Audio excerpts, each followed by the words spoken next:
So we've been harvesting peaches, and the peaches, they're not too big. I didn't thin them enough, but this is what our peaches are looking like for my peach trees. We've got two different peach trees, and the issue that I had last year was that before they were ripe, the birds ate all of my peaches. I live in a town, no one else close to me has any peach trees or anything, so we're like the only food that the birds have.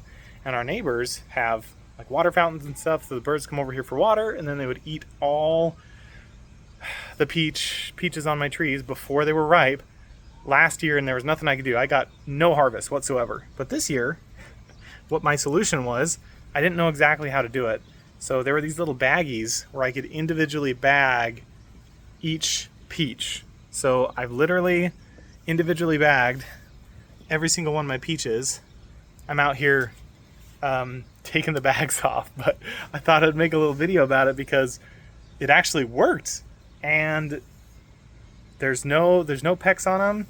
The birds have tried a couple of times, but they really can't get into these little mesh baggies, and it's pretty sweet.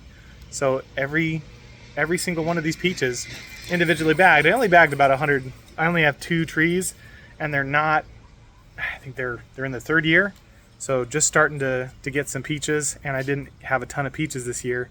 I thinned them out a ton, and I think spending, $8 to $10 to get individual bags was really worth it for me.